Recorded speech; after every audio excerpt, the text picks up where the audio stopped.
भारत की आज़ादी यानी 15 अगस्त से ठीक एक दिन पहले 14 अगस्त को पाकिस्तान अपने जश्न आज़ादी मनाता है।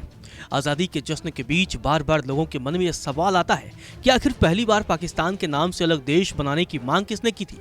पाकिस्तान के फाउंडर मोहम्मद अली जिन्ना को माना जाता है, लेकिन यहाँ एक नाम और भी है जो लोगों को शायद ही पता हो।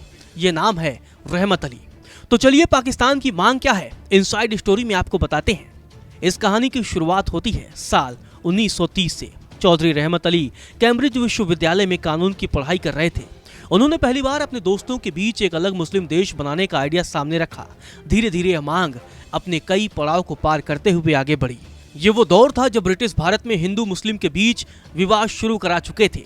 16 नवंबर 1897 को ब्रिटिश भारत के पंजाब इलाके के बालाचौर में जन्मे रहमत अली ने अपने विचार को अमली जामा पहनाने के लिए कदम आगे बढ़ाए। साल 1933 में तीसरे राउंड टेबल कॉन्फ्रेंस के दौरान लंदन में ब्रिटिश और भारतीय प्रतिनिधियों के बीच अपने विचार रखने की कोशिश की और कारवां आगे बढ़ता चला गया। इस कदम के साथ ही उन्होंने पाकिस्तान नेशनल मूवमेंट की शुरुआत की और देखते ही देखते मुस्लिम लीग ने इसका झंडा हाथ में उठा लिया। मुस्लिम लीग के कारण यह मान लिया गया कि पाकिस्तान नाम से अलग देश की मांग मोहम्मद अली जिन्ना ने की है। बाद में जिन्ना को ही पाकिस्तान का संस्थापक माना गया। दिलचस्प बात यह है कि मुस्लिम देश का आइडिया और उसे पाकिस्तान नाम देने का काम रहमत अली ने किया था, लेकिन उन्हें ही पाकिस्तान ने देश से बाहर निकाल दिया। पाकिस्तान को यह नाम देने वाले रहमत अली ने मुस्लिम देश की जो कल्पना की थी, असल में पाकिस्तान वैसा नहीं था। पाकिस्तान को लेकर उनकी सोच थी, जिन्ना के फैसले के बाद वो पूरी नहीं हो सकी। यही वजह रही कि उन्होंने जिन्ना को लेकर ही मोर्चा खोल दिया, दिल खोलकर अपनी बात रखी। यह पाकिस्तान के कई दिग्गजों को नागवार गुजरा और रहमत के बागी तेवरों के कारण उन्हें देश से बाहर निकाल दिया गया। आखिर वो दिन आया जब रहमत का सपना सच हुआ, लेकिन हालात कुछ और थे।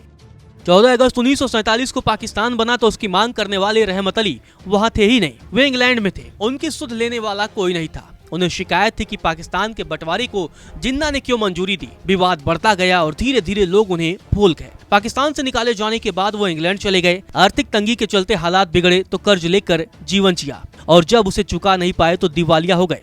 बिगड़े हालातों के बीच 3 फरवरी 1951 को उनकी मौत हो गई।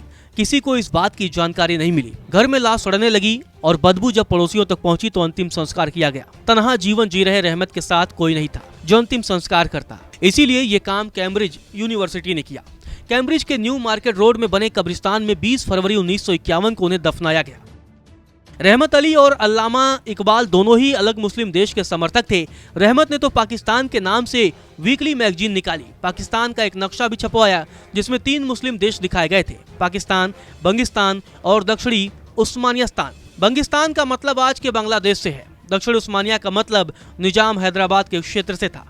साल 1905 में बंगाल के बंटवारे के साथ ही हिंदू मुस्लिम विवाद शुरू हो गए। मुस्लिम बहुल क्षेत्र को पूर्वी बंगाल कहा गया और हिंदुओं की अधिक आबादी वाले हिस्से को पश्चिमी बंगाल। इसके ठीक 1 साल बाद 1906 में मुस्लिम लीग की स्थापना हुई और जोर शोर से मुस्लिमों के हितों की बात होने लगी। रहमत अली और अल्लामा की मांग के बीच इस नए देश से जोड़ा जाने लगा। इकबाल ने जिन्ना को पत्र लिखा और अलग मुस्लिम राष्ट्र बनाने की बात कही। उन्होंने इस बात पर जोर दिया कि बिना अलग देश के बात नहीं बनेगी। किसी स्वतंत्र और मुस्लिम देश के बिना इस देश के इस्लामी शरीयत का पालन करना आसान नहीं है। अगर ऐसा कदम नहीं उठाया जाता है तो देश में गृह युद्ध जैसे हालात बन सकते हैं।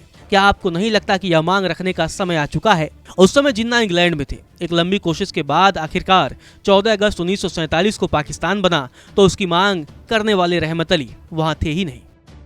आजाद भारत का बंटवारा हो गया। सांप्रदायिकता के आधार पर पाकिस्तान नाम के नए देश ने जन्म लिया। मुस्लिम सांप्रदायिकता के विचार को एक देश का स्वरूप देने की कल्पना यूं तो पहले से ही हो रही थी, लेकिन उस देश का पहली बार किसी ने नाम लिया तो वो चौधरी रहमत अली थे। चौधरी रहमत अली ने ही तत्कालीन भारत के उत्तरी हिस्से के 4 मुस्लिम बहुल प्रांतों को मिलाकर पाकिस्तान नाम का नया देश बनाने का विचार पेश किया था। बाद में मोहम्मद अली जिन्ना ने अपने राजनीतिक दल मुस्लिम लीग के जरिए इन विचारों को हवा दी और पाकिस्तान बन गया। जिन्ना ने जिन विचारों से द्विराष्ट्र सिद्धांत की नींव रखी, उनमें एक अल्लामा इकबाल तो इतिहास की बड़ी शख्सियत बन गए, लेकिन चौधरी रहमत अली को सबने भुला दिया। और ऐसा आज नहीं हुआ। पाकिस्तान बनते वक्त भी किसी को चौधरी रहमत अली याद नहीं थे। वो तो इंग्लैंड में गुमनाम जिंदगी जी रहे थे। नमस्कार, मैं हूं मानक गुप्ता। अगर आपको हमारा ये वीडियो पसंद आया हो तो इसे लाइक और शेयर जरूर करें और हाँ, हमें सब्सक्राइब और फॉलो करना ना भूलें ताकि आप देश और दुनिया की कोई खबर मिस ना करें। तो जुड़े रहिए हमारे साथ और देखते रहिए न्यूज़ 24।